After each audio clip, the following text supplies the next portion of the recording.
कि यहाँ पर मैं आरएसएस को मजबूत होने नहीं दे सकता, मैं यहाँ पर फसाद होने नहीं दूंगा, मैं यहाँ पर फिरका परस्ती को उभरने नहीं दूंगा। असदुद्दीन अवैसी ने मुसलमानों के आरक्षण के मुद्दे पर भारतीय जनता पार्टी को घेरा है। अगर तुम ये कह रहे हो कि मजहब के नाम पर नहीं होता नौजवानों को, तो कास्ट सेंसस तुम क्यों मुतालबा कर रहे हो, बताओ।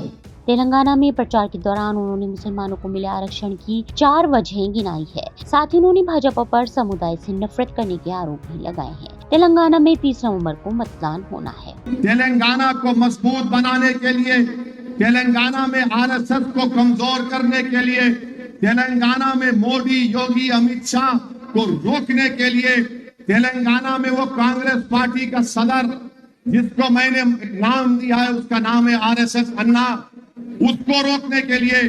खबरें हैं कि केंद्रीय गृह मंत्री अमित शाह ने कहा था कि मुसलमानों को 4% आरक्षण खत्म करके अनुसूचित जाति और अनुसूचित जनजाति में बांट देंगे। ऑल इंडिया मजलिस इत्तेहादुल मुस्लिमीन के अध्यक्ष अवैसी ने कहा कि भाजपा झूठ बोल रही है। तेलंगाना और आंध्र प्रदेश में मुसलमानों को आरक्षण धर्म की वजह से नहीं दिया गया है।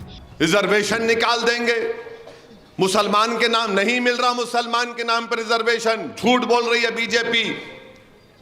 मुसलमानों में हर मुसलमान को नहीं मिलता, जो मुसलमानों में बिरादरियां हैं उनको रिजर्वेशन मिल रहा, उनकी पसमानदगी की बुनियाद पर दिया जा रहा है।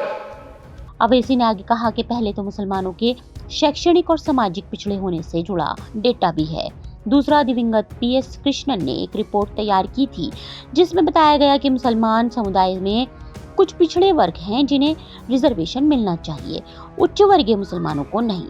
तीसरा, ये सभी मुसलमानों को नहीं मिल रहा है। चौथा, उनका सामाजिक और शैक्षणिक पिछड़ेपन को हटाना राष्ट्रीय हित में है। उन्होंने भाजपा पर समुदाय से नफरत के आरोप भी लगाए हैं। उन्होंने कहा कि भाजपा को मुसलमानों को डॉक्टर, इंजीनियर, नर्स, टीचर बनने या MBA या PhD करने से क्या नफरत है। गौरतलब है कि शुक्रवार को अमित शाह ने कहा था कि हमने कई वादे किए हैं, इनमें से एक है कि CM पिछड़ा वर्ग से बनाया जाएगा। हम मुस्लिम आरक्षण खत्म कर देंगे और SC, ST और OBC को आरक्षण देंगे। सोमवार को भी जगतियाल में प्रचार के दौरान उन्होंने कहा था कि भाजपा मुसलमानों को मिलने वाले 4% आरक्षण को अनुसूचित जातियों में बांट देगी। खास बात है कि भाजपा तेलंगाना के जरिए दक्षिण भारतीय राज्यों में विस्तार करने की कोशिश में है और हाल ही में हुए कर्नाटक विधानसभा चुनाव में भाजपा को हार का सामना करना पड़ा था। Bureau report ST news.